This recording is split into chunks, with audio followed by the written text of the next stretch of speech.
گے. میرے نبی پاک علیہ السلام نے تربیت کی تھی نا حضرت فاطمہ کی.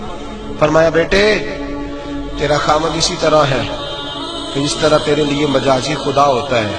اگر میں کسی کو سجدے کا حکم دیتا تو عورت کو کہتا خامد کو سجدہ کرے. دیکھنا. اور میرے نبی پاک کے لفظ ہیں حدیث ترمذی میں.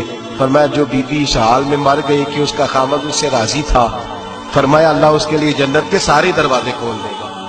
تربیت کی تھی نا تربیت. تو خود میرے نبی پاک شادی کے بعد حضرت فاطمہ کو لینے گئے. کہا فاطمہ چلا لینے آیا ہوں. تربیت خود کی تھی. بی بی صاحبہ کہنے لگی حضور نبی کا حکم ہے کہ باپ کا؟ نبی کا حکم نام ماننا کفر ہے. نبی کا حکم کہ باپ کا. حضور نے فرمایا باپ کا. کہنے لگی ماں باپ بیٹھ جائیں, جب تک علی نہیں آئیں گے میں کوئی نہیں جاؤں گی. آپ کی تربیت کا نتیجہ ہے. میں کیسے چلی جاؤں جب تک شیر خدا نہیں آتے. کچی زمین پر یوں اللہ کے رسول تامت سمیٹ کے بیٹھ گئے. دیر کے بعد حضرت علی آئے. ماتھے پہ شکن نہیں. ایک دفعہ نہیں حضور نے کہا کہ میرے گھر میں پلا ہے. جناب علی تو کچھ سالوں کے تھے جب حضور کے در اقدس پہ آ گئے. یہ نہیں اللہ کے رسول نے فرمایا کہ میرے گھر میں پلا ہے, میرا غلام ہے, ساری زندگی میرا دستر نگر رہا ہے, کیسے بول سکتا ہے, کوئی لفظ نہیں کہے. فرمایا تو ٹھیک کہتی ہے, شیر خدا آئے. میرے کریم رسول نے فرمایا علی اگر تو اجازت دے تو میں فاطمہ کو لے جاؤں.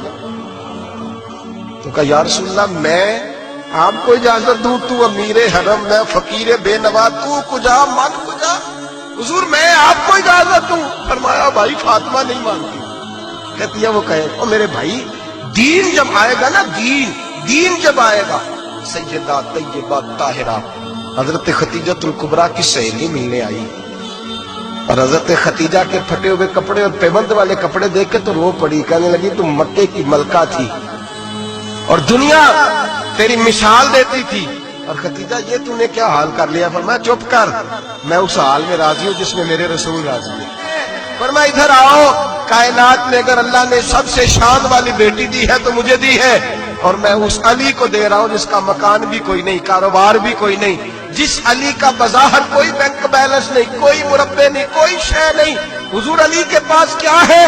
فرمایا میرا علی عشاء کے بعد قرآن شروع کرتا ہے تو فجر سے پہلے ختم کر دیتا ہے. میرا علی صبح کی نماز کے وقت تلاوت شروع کرتا ہے تو ظہر سے پہلے قرآن مجید پڑھ دیتا ہے. فرمایا رزق کھاتا ہے, تھوڑا کھاتا ہے پر حلال کا کھاتا ہے. فرمایا پاکیزہ روٹی کھاتا ہے, اور جب میدان میں نکلتا ہے تو برادری کے لیے نہیں نکلتا. جب تلوار لے کے نکلتا ہے تو یہ مکے کے لیے نہیں لڑتا, یہ تلوار لے کے نکلتا ہے تو قومیت کے لیے نہیں لڑتا. بابو کس لیے لڑتا ہے؟ فرمایا یا خدا کے لیے لڑتا ہے یا محمد مصطفیٰ کے لیے لڑتا ہے. اس کی تلواریں پاکیزہ, نظریات پاکیزہ. دیکھو میں بیٹی کا نکاح کہاں کر رہا ہوں. میرے بھائی ہم جو بنیاد بنا رہے ہیں, تو کہتے بات نہیں مانتی بہو. تو میں نے کہا بالکل صحیح کرتی ہے, نہیں ماننی چاہیے اسے, اس لیے کہ دولت پہ آ کے لائے ہو, بہو تھوڑا لائے ہو. کہتے ہیں جوائی لالچ بڑا کرتا ہے. تو میں نے کہا کیوں آفرے کرتے رہے تھے, کس نے کہا تھا یہ باتیں کرنے. بالکل صحیح کر رہا ہے. وہ جو آپ نے جس بنیاد پہ دیوار بنائی تھی وہ آپ کو مل رہی ہے. میرے نبی کریم صلی اللہ علیہ وسلم نے فرمایا جب تو گھر بنانے لگے, بچی اور بچے کے لیے رشتہ ڈھونڈنے لگے, دین کو, اگر بچے کے دل میں خوف خدا ہوگا تو بیوی کو مارتے وقت ڈرے گا, 100 دفعہ خیال آئے گا. عورت کے اندر خوف خدا ہوگا تو سمجھے گی میرا خاوند ہے. اگر وہ نماز سے, قرآن سے, نبی پاک صلی اللہ علیہ وسلم سے وابستہ ہوں گے میاں بیوی, تو ان کے اندر ضرور کچھ نہ کچھ تصورات آئے گا. محبوب سبحانی, غوث سمدانی, شیخ عبد القادر جیلانی رحمت اللہ علیہ, آپ کے والد گرامی فرماتے ہیں کہ میں بھوک بڑی سخت لگی ہوئی, بڑی سخت بھوک لگی تھی, تو ایک سیب بہتا ہوا جا رہا تھا, پانی میں تو اٹھایا تو کھا لیا. دل میں خیال آؤ ہو پتہ نہیں کس کا تھا. اب جدھر سے پانی آ رہا تھا ادھر چل نکلا. ایک درخت ہے, باغ ہے, اس باغ کے بہت سارے درخت جھکے ہوئے ہیں. اس دریا کی جانب پتہ کیا کس کا ہے, سمجھ آئی کہ انہی کے باغ سے وہ سیب جو ہے بہ کے گیا ہوگا. کہتے ہیں مالک کے پاس گیا, میں نے جا کے کہا بزرگوں, بڑے نیک آدمی تھے, ان سے میں نے کہا بزرگوں, غوث اعظم کے والد کہتے ہیں, میں نے کہا بزرگوں ایک سیب کھا لیا ہے.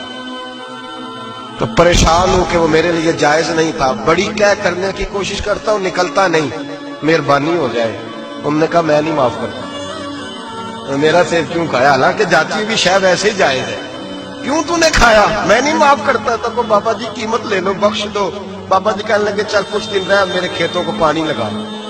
سید زادے, چڑھتی جوانی, خوبصورت ماتھا, خوبصورت چہرہ, نور دور دور سے